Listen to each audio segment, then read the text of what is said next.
84వ కీర్తన 12 చరణములు. ప్రధాన గాయకునికి గిత్తీత్ అను రాగము మీద పాడదగినది. కోరహు కుమారుల కీర్తన.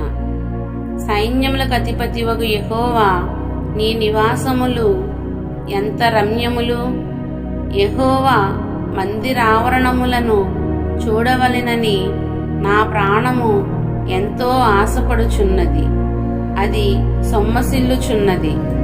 జీవము గల దేవుని దర్శించుటకు నా హృదయమును నా శరీరమును ఆనందముతో కేకలు వేయుచున్నవి. సైన్యములకు అధిపతివగు యెహోవా, నా రాజా, నా దేవా, నీ బలిపీఠమునొద్దనే పిచ్చుకలకు నివాసము దొరికెను.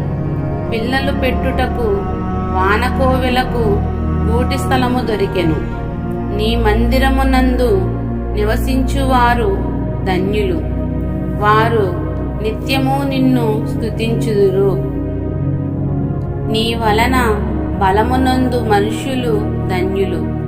యాత్ర చేయు మార్గములు వారికి అతి ప్రియములు.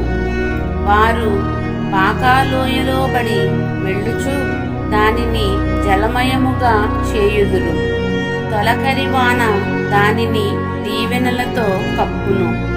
వారు నానాటికి బలాభివృద్ధి నొందుచు ప్రయాణము చేయుదురు.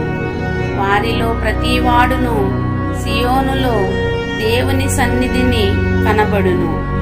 యెహోవా, సైన్యములకు అధిపతివగు దేవా, నా ప్రార్థన ఆలకింపుము.